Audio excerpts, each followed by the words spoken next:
Hi friends, this is Karthik Mesuriya and we are learning chapter number 6, the triangle and its property. So today we are going to start a new topic of this chapter, which is exterior angle of a triangle and its property. तो आज हम exterior angle की जो property है triangle की वो हम पढ़ेंगे। ये बहुत इम्पोर्टेंट टॉपिक है इस चैप्टर का, और ये जो थियोरी है उसके ऊपर से आपको एक्सरसाइज में से काफ़ी सारे क्वेश्चन आ सकते हैं एग्ज़ाम में। तो इस टॉपिक को आप अच्छे से समझिएगा। So first, exterior angle of a triangle and its property. So सबसे पहले मैं आपको दिखाता हूँ कि एक्सटीरियर एंगल कौन सा है इस ट्रायंगल में। तो यहाँ पे ट्रायंगल आपको ABC दिख रहा है, राइट। और ये जो लाइन सेगमेंट BC है उसको हम एक्सटेंड करते हैं D तक, राइट। तो ये जो एंगल बनेगा एंगल ACD, राइट, ये वाला एंगल। तो ये उसका इस ट्रायंगल का कौन सा एंगल होगा? Exterior angle. तो इसकी प्रॉपर्टी हमें यहाँ पे पढ़नी है। ओके, यहाँ पे इंटीरियर एंगल कौन से होंगे? एंगल A, एंगल B और एंगल C। तो ये जो तीन एंगल होंगे वो ट्रायंगल के इंटीरियर एंगल होंगे, और ये जो एंगल है ACD वो उसका एक्सटीरियर एंगल होगा। यानी कि इंटीरियर का मतलब है अंदर के एंगल्स और एक्सटीरियर के मतलब बाहर के। ओके, चलो तो सबसे पहले इस जो एक्सटीरियर एंगल की प्रॉपर्टी है उसका स्टेटमेंट पढ़ लेते हैं और इसको बाद में अच्छे से समझते हैं। तो यहाँ पे स्टेटमेंट क्या है? An exterior angle of a triangle is equal to the sum of its interior opposite angles. तो यहाँ पे स्टेटमेंट में क्या दिया है हमें कि ट्रायंगल का जो एक्सटीरियर एंगल होता है, राइट, जैसे मैंने अभी समझाया कि ट्रायंगल ABC है उसका एक्सटीरियर एंगल कौन सा होगा? एंगल ACD, यानी ये पूरा angle, okay, is equal to the sum of its interior opposite angle.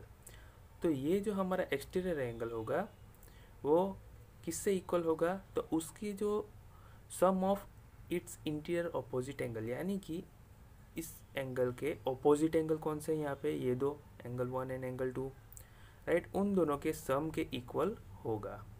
तो एक्सटीरियर एंगल कितना होगा कि उसके ऑपोजिट इंटीरियर एंगल के सम के बराबर होगा।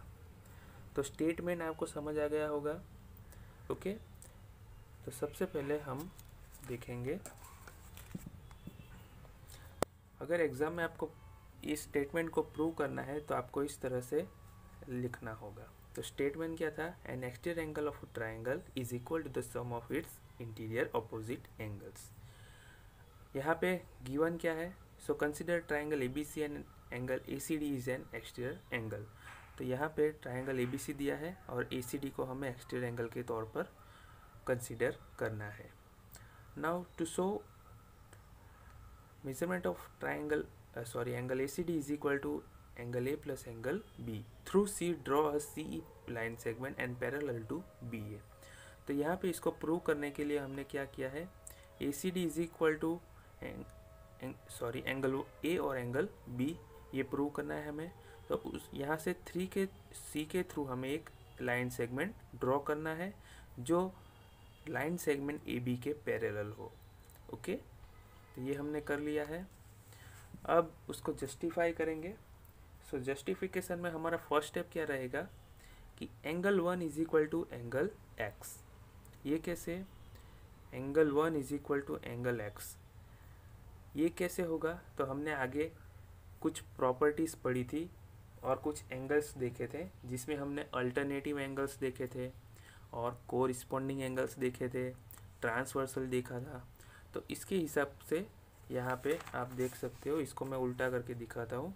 तो यहाँ पे आपको Z शेप दिख रहा है, राइट, और Z शेप क्या हमें दिखाता है कि उसके द्वारा जो एंगल फॉर्म होगा वो कैसा होगा? Alternative, right. तो यहाँ पे ये जो Z आपको दिख रहा है उसमें जो एंगल बन रहा है X और एंगल 1, दोनों कैसे हैं? अल्टरनेटिव एंगल्स है। और ये दोनों अल्टरनेटिव एंगल्स कैसे होते हैं कि इक्वल होते हैं। तो यहाँ पे ये दो लाइन पैरेलल है, ये ट्रांसवर्सल है, राइट, तो हम बोल सकते हैं कि angle 1 is equal to angle C, sorry angle x.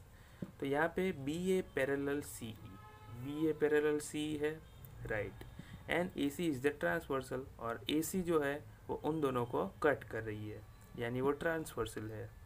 Okay, सो यहाँ पे जो अल्टरनेटिव एंगल्स होंगे शुड बी इक्वल। तो एंगल 1 जितना होगा वही एंगल एक्स होगा। तो फर्स्ट स्टेप यहाँ पे कंप्लीट हुआ। Next, angle 2 is equal to angle Y.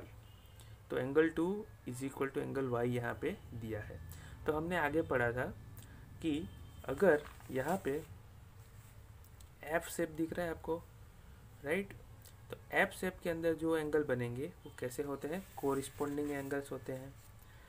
तो B A parallel to C E, ये दोनों पैरेलल लाइंस हैं, and B D is the transversal, और ये जो बी डी है, राइट, ये जो ट्रांसवर्सल है।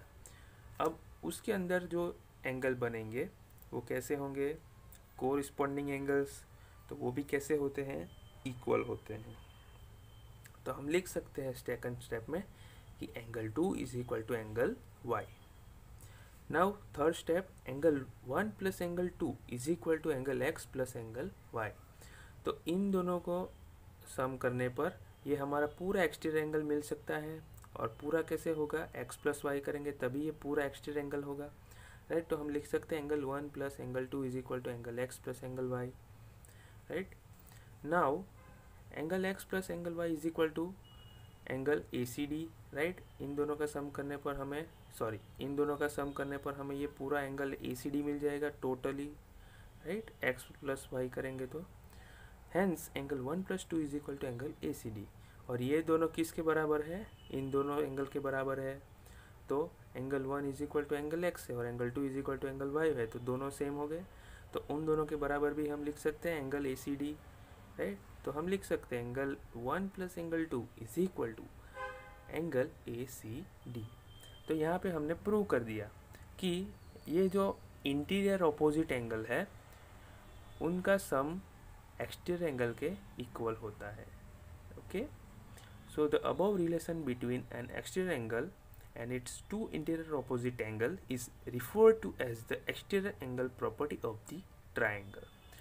तो हमने यहाँ पे इस स्टेटमेंट को अच्छे से पढ़ लिया है, और इस स्टेटमेंट के हिसाब से जो ट्राइंगल का एक्सटीरियर एंगल होगा वो किसके बराबर होगा, उसके इंटीरियर एंगल्स के सम के बराबर होगा।